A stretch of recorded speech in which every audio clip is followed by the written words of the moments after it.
Hi అండి, welcome to my channel Sita daily vlog. అందరు ఎలా ఉన్నారండి? బాగున్నారా? మీ అందరూ బాగుండాలని మనసారా దేవుడిని కోరుకుంటున్నాను. అలాగే అందరికీ హ్యాపీ హోలీ అండి. అందరూ హ్యాపీ హోలీ చాలా బాగా జరుపుకోవాలని హోలీ మనసారా కోరుకుంటున్నాను.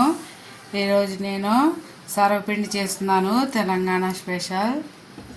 దానికి ఒక కప్పు బియ్యం పిండి తీసుకున్నా, ఒక చిన్న గుప్పెడు పల్లీలు, ఒక స్పూన్ ఏమో శనగపప్పు నానబెట్టుకున్నా, ఒక 2 ఉల్లిపాయలు, ఒక 4 పచ్చిమిరపకాయలు, చిన్న అల్లం ముక్క, కొత్తిమీర, ఇంకా కరివేపాకు. ఇప్పుడు పిండి కలుపుకుందాం. ఫస్ట్ ఇవన్నీ కోసుకుందాం. ఫస్ట్ ఒక రెమ్మ కరివేపాకు ఇలా సన్నగా కట్ చేసుకుంటున్నా.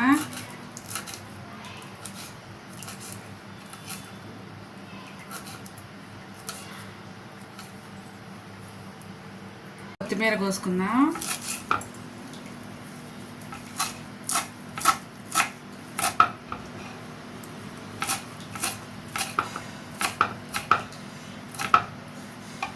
నూనె కోసుకొని ఒక దాంట్లో పెట్టుకుందాం పక్కన.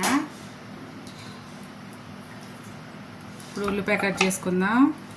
ఉల్లిపాయ కూడా సన్నగా కట్ చేసుకుందాం.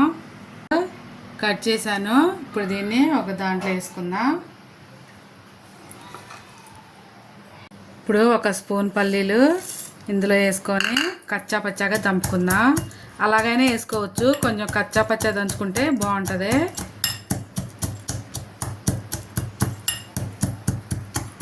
ఇలా పొడి చేసేసుకొని ఒక గిన్నెలో వేసుకుందాం. ఇప్పుడు ఇందులోనే ఒక స్పూన్ జీలకర్ర, అలాగే ఒక 5-6 పచ్చిమిరపకాయలు దంపుకుందాం. ఒక్కొక్కటి వేసుకొని దంపుకుంటే పచ్చిమిరపకాయ తొందరగా నలుగుతుంది. పచ్చిమిరపకాయలు దంచాక ఇప్పుడు ఒక చిన్న అల్లం ముక్క, దీన్ని కూడా దంపుకుందాం. మరీ మెత్తగా కాకుండా మరీ కచ్చా పచ్చగా కాకుండా కొంచెం లైట్గా, పెద్దవి లేకుండా చిన్నగా కొంచెం దంచేలాగా దంపుకోవాలి. అన్నీ రెడీ అయిపోయినాయి. అన్నీ కోసి ఆడబెట్టుకున్నా. ఇప్పుడు పిండి కలుపుకున్నా. ఇది కొత్తిమీర, కరివేపాకు, ఒక ఉల్లిపాయ,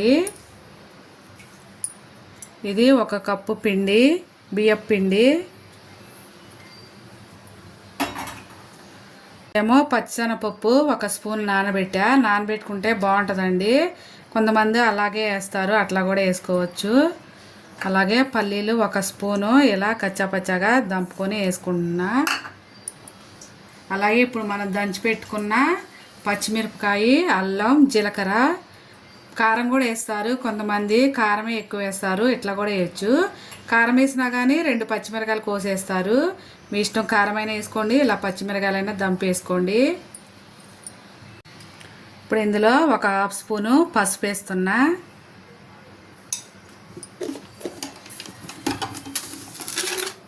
రుచికి సరిపడా ఉప్పు,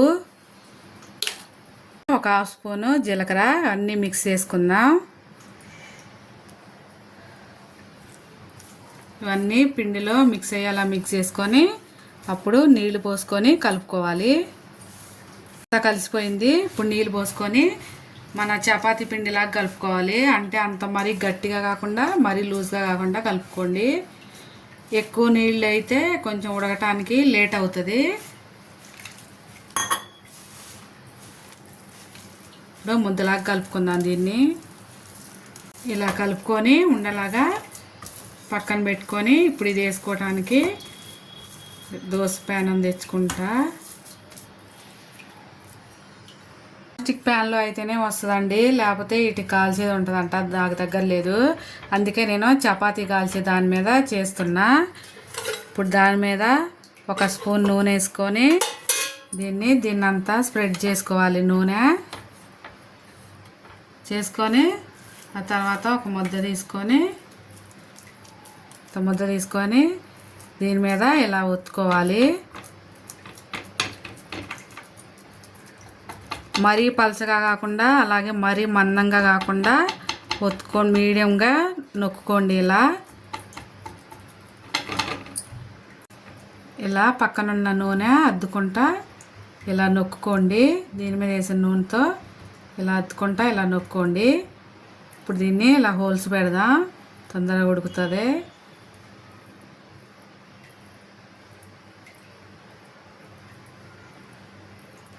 హోల్స్ పెడితే తొందరగా ఉడుతుంది అంతే. ఇంకో దాని మీద వేసుకుందాం. స్టవ్ మీద పెట్టి స్టవ్ వెలిగిద్దామండి. మీడియం ఫ్లేమ్లో ఉంచుకోవాలి. మూత వేసుకోవచ్చు, లేకపోతే వేసుకోకపోయినా పర్వాలేదు. ఇప్పుడు దీంట్లో ఈ హోల్ చేసుకున్నాం కదా, దీనిలో కొంచెం నూనె వేసుకోవాలి. కొంచెం ఇది ఉడకటానికి టైం పడుతుందండి. ఇలా హోల్లో నూనె వేసుకొని కాల్చుకోవాలి. మీడియం ఫ్లేమ్లో పెట్టేశాను. ఇప్పుడు దోశ వేసే దాని మీద వేస్తున్నానండి. రెండు ఉంటే తొందరగా అవుతాయి కదా.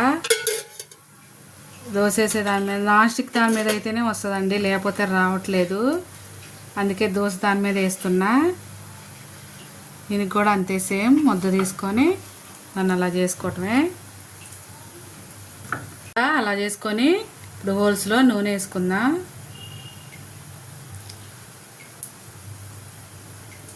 స్టవ్ వెలిగించి ఇప్పుడు దీన్ని కూడా స్టవ్ మీద పెడదాం. చూసారా, ఫస్ట్ పెట్టింది అలా వేగుతుంది. మూత పెట్టుకోవచ్చు కావాలంటే. అలా వేగాలి. కొంచెం సగ్గుబియ్యం కాసానండి. దీనిలో కొంచెం పాలు పోయాలి, బెల్లం వేసి ఒక గిన్నె సగ్గుబియ్యం వేసాను. ఇప్పుడు స్టవ్ వెలిగించుకొని దాన్ని కూడా పెట్టుకుందాం స్టవ్ మీద. స్టవ్ వెలిగించి దీన్ని కూడా స్టవ్ మీద పెట్టేశాను. మీడియం ఫ్లేమ్లో కాల్చుకోవాలండి, కొంచెం టైం పడుతుంది. ఇప్పుడు ఇందులో చల్లారిపోయింది సగ్గుబియ్యం, బెల్లం వేసాం కదా, కొంచెం గోరువెచ్చగా ఉన్నప్పుడు దీనిలో పాలు కలుపుకుంటే అప్పుడు పగిలిపోకుండా ఉంటాయండి పాలు. ఒక కప్పుకి 1 కప్పు పాలు వేసాను నేను. సగ్గుబియ్యం పాయసం రెడీ చేశాను. ఇప్పుడు ఇవి కాలనిద్దాం. కొంచెం టైం పట్టిద్ది. సర్వపిండి 2 రోజులు నిల్వ ఉంటుందండి. అవి కాలేలోపు 2 గిన్నెలు ఉన్నాయి, అవి తోమేస్తాను. ఈ మధ్యాహ్నం వ్లాగ్ కదండి, చూసారా ఎండ ఎంత బాగా వేస్తుందో. బాగా ఎండ వేస్తుంది. ఇప్పుడు గిన్నెలు తోమేస్తాయి 4. అందరూ భోజనాలు చేసేస్తానండి. నేను భోజనం చేసేసాం. అలా పప్పుచారు చేశాను, అందులోకి పాపడాలు వేపేసాను.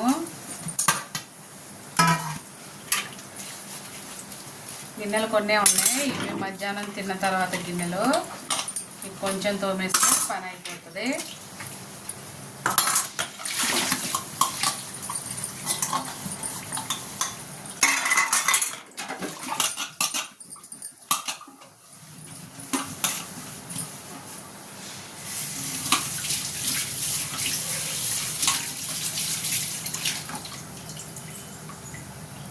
అయిపోయింది, గిన్నెలు తోముతాం.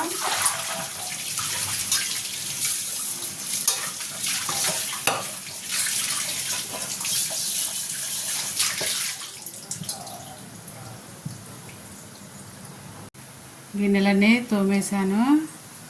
బుట్టడైన గిన్నెలు, మస్తు గిన్నెలు అయింది. ఇప్పుడు చూద్దాం వీటిని. ఇంకా వేగాలి, ఇంకా కొంచెం ఇంకా 10 నిమిషాలు పడుతుంది, చూపిస్తా అప్పుడు. ఇప్పుడు చూద్దాం వేగినాయి లేవు. వేగినాయండి. ఇప్పుడు తిప్పేసుకుందాం. కొంచెం తిప్పేసుకోవచ్చు, తిప్పేసుకోకపోయినా పర్లేదండి. నేను తిప్పేస్తాను. దీన్ని కూడా 2 తిప్పేసి ఒక 5 నిమిషాలు ఉంచితే సరిపోతుంది అండి. అయిపోయింది. ఇప్పుడు స్టవ్ ఆపేసుకుందాం. 2 స్టవ్లు 2 అయిపోయినాయి. ఇప్పుడు ప్లేట్లోకి వేస్తా.